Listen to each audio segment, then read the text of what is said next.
வணக்கம். இது த வெடவியாசா ஆர்கைவ்ஸ். கடல் தாண்டி பிழைக்கப் போகும் ஒவ்வொரு தமிழனின் கனவும் ஒன்றுதான், தன் குடும்பம் நன்றாக இருக்க வேண்டும் என்பது. ஆனால் அந்த புதிய தேசங்களில், தனிமையில் அவர்களுக்கு என்ன நடக்கிறது என்று யாருக்குத் தெரியும்? பாஸ்போர்ட்டில் விழும் ஒவ்வொரு முத்திரைக்குப் பின்னாலும் ஒரு ரகசியம் ஒளிந்திருக்கிறது. இது TNRI ஃபைல்ஸ். தேசம் கடந்த மர்மங்கள். இன்று நாம் திறக்கவிருக்கும் கோப்பு 52, பகுதி 2, விருந்தாளி. கார்த்திக் கண் விழித்தபோது மணி காலை 7. ஆனால் வெளியே இருட்டாகவே இருந்தது. ஜன்னல் வழியாக பார்த்தான். பனி புயல் இன்னும் நிற்கவில்லை. சொல்லப்போனால் அது இன்னும் மோசமாகி இருந்தது. ஒயிட் அவுட் என்று சொல்வார்களே, அதுதான் நிலைமை. 3 அடி தூரத்திற்கு அப்பால் எதுவும் தெரியவில்லை. அவனது கார் பனி குவியலுக்கு அடியில் காணாமல் போயிருந்தது. கார்த்திக் உணர்ந்தான், அவன் இந்த வீட்டில் சிறை வைக்கப்பட்டிருக்கிறான். இயற்கை அவனை கைது செய்துவிட்டது. அவன் கீழே இறங்கிச் சென்றான். சமையலறையில் இருந்து காஃபி வாசனையும் பேக்கன் வறுபடும் வாசனையும் வந்தது. அது ஒரு சாதாரண வீடு போல தோன்றினாலும் அங்கே ஒரு பதற்றம் இருந்தது. டைனிங் டேபிளில் மிஸ்டர் மில்லர் அமர்ந்திருந்தார். அவர் கையில் ஒரு துணி, மேஜையின் மீது ஒரு நீண்ட வேட்டை துப்பாக்கி. அவர் அதை சுத்தம் செய்து கொண்டிருந்தார். காலை வணக்கம் கார்த்திக், நன்றாக தூங்கினியா என்று கேட்டார் மிஸ்ஸஸ் மில்லர். அவர் கையில் ஒரு பெரிய கோப்பையில் காப்பி இருந்தது. இந்தா, சூடாக குடி, இந்த குளிருக்கு இதமாக இருக்கும் என்றார். கார்த்திக் அந்த காப்பியை வாங்கினான். அது கருப்பாக கெட்டியாக இருந்தது. அவன் ஒரு மிடறு குடித்தான். தொண்டையில் சூடு இறங்கியது. உன்னை தேடி யாராவது வருவார்களா தம்பி என்று திடீரென்று கேட்டார் மிஸ்டர் மில்லர். அவர் கண்கள் துப்பாக்கியிலிருந்து கார்த்திக்கின் முகத்திற்கு மாறியது. கார்த்திக் உஷாரானான். உள்ளுணர்வு எச்சரித்தது. உண்மை சொல்லாதே. ஆமாம் சார், என் அண்ணன் பிஸ்மார்க்கில் எனக்காக காத்திருக்கிறார். என் ஃபோன் லொகேஷன் அவருக்கு ஷேர் ஆகியிருக்கும். நான் மதியம் வரை செல்லவில்லை என்றால் அவர் போலீஸுடன் வந்துவிடுவார் என்று பொய் சொன்னான். மிஸ்ஸஸ் மில்லர் காஃபி ஊற்றுவதை ஒரு கணம் நிறுத்தினார். அவர் முகத்தில் ஒரு மெல்லிய ஏமாற்றம் தெரிந்தது. ஓ, டெக்னாலஜி எல்லாவற்றையும் கெடுத்து விடுகிறது இல்லையா என்று முணுமுணுத்தார். திடீரென்று வீட்டின் விளக்குகள் அனைத்தும் அணைந்தன. மின்சாரம் துண்டிக்கப்பட்டது. ஃப்ரிட்ஜோடும் சத்தம் நின்றது. இப்போது வீடே நிசப்தமானது. சனியன் பிடித்த ஜெனரேட்டர் பனியில் உறைந்து விட்டது போல என்று திட்டிக்கொண்டே மிஸ்டர் மில்லர் எழுந்தார். நான் போய் பார்க்கிறேன் என்று சொல்லிவிட்டு டார்ச் லைட்டை எடுத்துக்கொண்டு வெளியே சென்றார். மிஸ்ஸஸ் மில்லர், நான் மெழுகுவர்த்தி எடுத்து வருகிறேன் என்று சொல்லிவிட்டு சமையலறைக்குள் சென்றார். கார்த்திக் இப்போது ஹாலில் தனியாக இருந்தான். இதுதான் சந்தர்ப்பம். அவன் வேகமாக சுற்றும் முற்றும் பார்த்தான். நேற்று இரவு கேட்ட அந்த முனகல் சத்தம், அது பேஸ்மெண்ட்ல இருந்து வரவில்லை. ஹாலில் இருந்த ஒரு சிறிய கிளாசெட் அறைக்கு அருகில் இருந்த வெண்டிலேட்டரில் இருந்து வந்தது. கார்த்திக் அந்த கிளாசெட் கதவை மெதுவாக திறந்தான். க்ரீச் என்று அது சத்தமிட்டது. உள்ளே துணிகள் இல்லை, பழைய பெட்டிகள் இருந்தன. அதில் ஒரு பழைய ஷூ பெட்டி அவன் கண்ணில் பட்டது.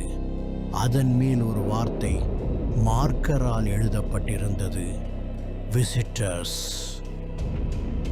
கார்த்திக் நடுங்கும் கைகளால் அந்த பெட்டியை திறந்தான். உள்ளே இருந்த பொருட்களை பார்த்ததும் அவன் இரத்தம் உறைந்து போனது. அது ஒரு விருந்தினர் புத்தகம் அல்ல, அது ஒரு கல்லறை.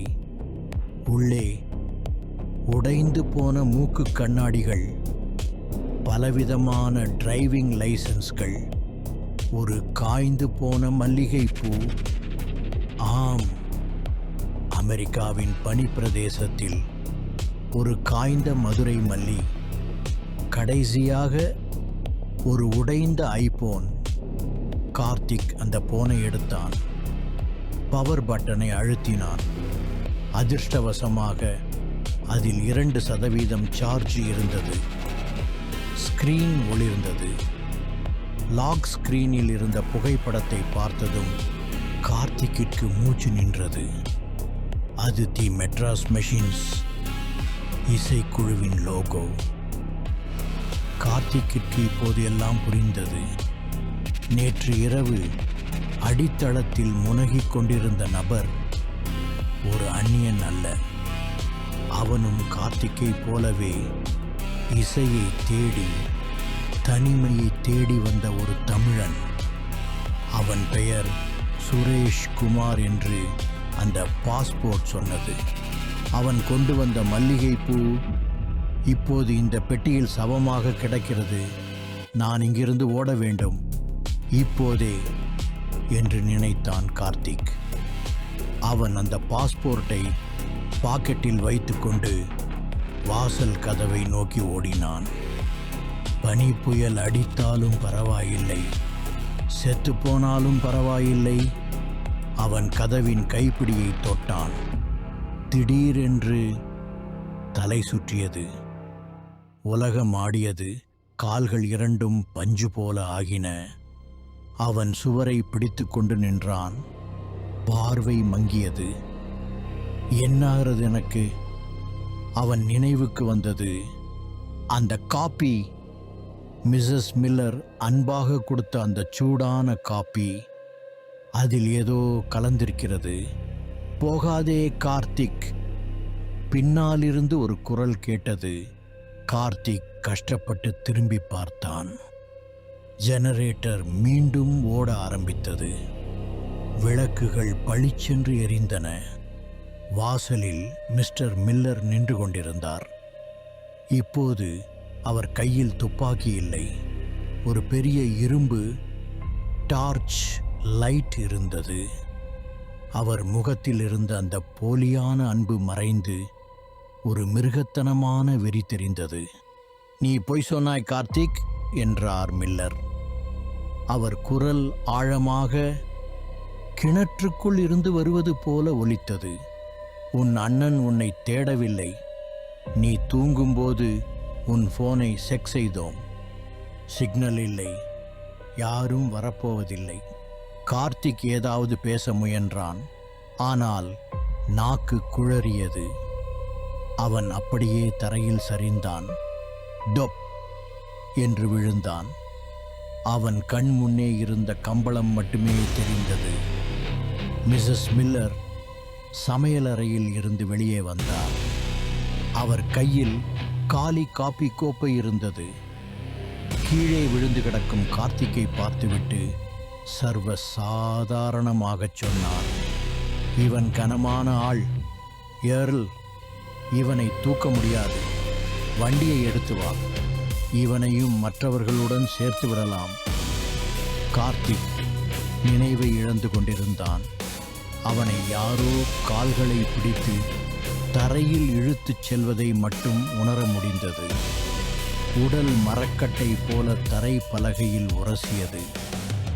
ஒரு கதவு திறக்கும் சத்தம், ஈரம் மற்றும் அழுகிய வாசனை. இவனை உள்ளே தள்ளு. கார்த்திக்கின் உடல் உருட்டப்பட்டது. அவன் படிகளில் உருண்டு கீழே விழுந்தான். இருள் அவனை சூழ்ந்தது.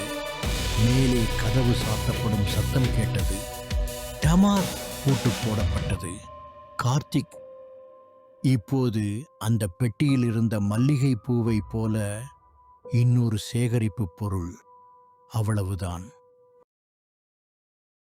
தொடரும். இந்த தேசம் கடந்த பயணம் உங்களை உறைய வைத்ததா? கமெண்டில் சொல்லுங்கள். கடல் தாண்டி வாழும் உங்கள் நண்பர்களுக்கும் உறவினர்களுக்கும் இந்த கோப்பை பகிருங்கள். அடுத்த முறை நீங்கள் ஒரு புதிய தேசத்தில் காலடி எடுத்து வைக்கும்போது ஜாக்கிரதை, இருளெங்கும் காத்திருக்கலாம். இது த வேதாவியாச ஆர்கைவ்ஸ். மறக்காமல் சப்ஸ்கிரைப் செய்யுங்கள். மீண்டும் அடுத்த கோப்பில் சந்திப்போம்.